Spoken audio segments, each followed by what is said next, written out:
بسم اللہ الرحمن الرحیم۔ السلام علیکم ورحمۃ اللہ وبرکاتہ۔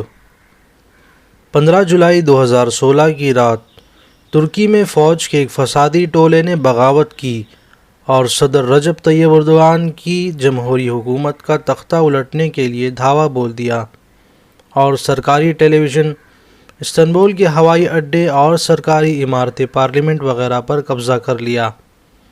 بغاوت کی کوشش کا آغاز جمعہ کو دیر رات شروع ہوا۔ استنبول کے مرکزی پلوں پر فوجی ٹینک کھڑے کر دیے گئے۔ کچھ وقفے کے بعد انقارہ کی سڑکوں پر فوجی دندناتے نظر آنے لگے۔ جنگی طیاروں نے بھی شہر کی فضا میں پرواز شروع کر دی۔ میڈیا پر کنٹرول کے بعد سرکاری ٹیلی ویژن TRT سے یہ اعلان نشر ہوا کہ ملک میں مارشل لاء نافذ کر دیا گیا ہے، کرفیو لگا دیا گیا ہے اور اقتدار کی ڈور اب فوج کے ہاتھوں میں ہے۔ فوجی بغاوت کے واقعات اس وقت پیش آئے جب قومی صدر رجب طیب اردوغان ترکی کے شہر مارماریس میں قیام پذیر تھے، اور چونکہ ملکی میڈیا پر فوج کا قبضہ ہو گیا تھا، اسی لیے انہوں نے سوشل میڈیا کا سہارا لیا اور فیس ٹائم نامی ایپ کے ذریعے بھیجے گئے پیغام میں عوام سے باہر نکل کر اس فوجی بغاوت کو ناکام بنانے کی اپیل کی، جس کے بعد ہزاروں ترک عوام، مرد و عورت، جوان و بوڑھے، سبھی آنکھوں میں غصہ و جنون، دلوں میں جوش و ولولہ، ملک کی سالمیت اور اپنے حکمران کے تئیں خلوص و وفاداری کے ساتھ آدھی رات ہی میں انقارہ اور استنبول کی سڑکوں پر نکل آئے۔ فوجی ٹینکوں کے آگے لیٹ گئے اور فوج کا گھیراؤ کر لیا، اور ہر طرف سے نہتی عوام نے مسلح باغی فوجیوں کو گھیر لیا اور ان سے ہتھیار چھین لیا، فوجی ٹینکوں پر قبضہ کر لیا اور فوجیوں کو پکڑ پکڑ کر پولیس کے حوالے کرنے لگے۔ ترک عوام کے سامنے باغی فوج کو گھٹنے ٹیکنے پڑے۔ کچھ نے ٹینک چھوڑ کر راہ فرار اختیار کی اور کچھ نے ہتھیار ڈال کر خود کو عوام کے حوالے کر دیا۔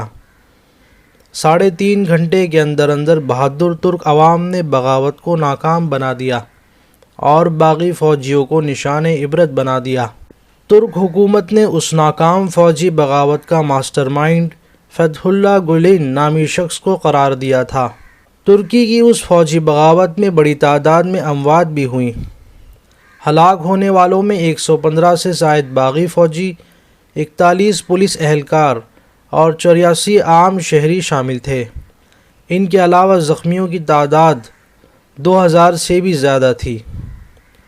تاریخ میں پہلی بار عالمی میڈیا نے وہ مناظر بھی نشر کیے جن میں کسی ملک کی حفاظت خود اس کے باشندوں نے کی۔ انہوں نے اپنے قائد کے حکم پر جان کی پرواہ نہ کرتے ہوئے قربانی کی ایسی تاریخ رقم کی جو کبھی بھلائی نہیں جا سکے گی۔ گورمیز ترکی کی اس شخصیت کا نام ہے جس نے فوجی بغاوت کو ناکام بنانے میں اہم کردار ادا کیا۔ 15 جولائی 2016 کی رات جب فوج نے بغاوت کی تو انہوں نے صدر رجب طیب اردوغان کے مشورے سے ایک مختصر SMS ٹائپ کیا اور اس کو سوشل میڈیا پر وائرل کر دیا، اور خاص طور پر حکومت کے ان 1,20,000 کارندوں کے موبائل پر بھیجا جو ترکی کے مختلف شہروں اور دیہاتوں میں شعبہ امور دینیہ سے متعلق کام سر انجام دے رہے تھے۔ SMS میں لکھا ہوا تھا: مساجد کے دروازے کھول دیے جائیں، مائک میں اللہ اکبر کی صدائیں بلند کی جائیں، اور پھر میدان میں نکل کر اپنے حقوق کی حفاظت اور شریعت پر قائم رہنے کی صدائیں بلند کی جائیں۔ لوگوں نے اس پیغام کو ہاتھوں ہاتھ لیا اور مسجد کے میناروں سے اٹھنے والی ان صداؤں پر لبیک کہا۔ جب عوام نے بے وقت اذانیں سنی تو وہ دوڑے چلے آئے۔ شروع میں تو لوگ کچھ نہ سمجھے۔ جب ان کو مساجد کے ائمہ و مؤذنین، خطباء اور حکومت کے مخلص کارندوں نے حالات سے واقف کرایا تو لوگ میدان میں نکل پڑے اور دیکھتے ہی دیکھتے لمحوں میں اس فوجی بغاوت کو ناکام بنا دیا۔ اس ناکام بغاوت نے اسلام دشمنوں کی امیدوں کا خون کر دیا، اور وہ لوگ جو ترکی میں دوبارہ اتاترک کا سیاہ دور لوٹنے کا خواب دیکھ رہے تھے، ان کی صفوں میں ماتم برپا ہو گیا۔ چنانچہ جو لوگ اس دن ٹیلی ویژن پر نظریں جمائے رہے، انہوں نے شہادت دی کہ جب بغاوت کی خبریں آنی شروع ہوئیں تو مغربی میڈیا کی خوشی قابل دید تھی۔ باغی فوجیوں کی تعریف میں زمین و آسمان کے قلابے ملائے جا رہے تھے اور یہ پیشگوئی کی جا رہی تھی کہ جلد ہی یہ بغاوت پورے ملک کو اپنی لپیٹ میں لے گی اور رجب طیب اردگان تاریخ کا حصہ بن جائیں گے۔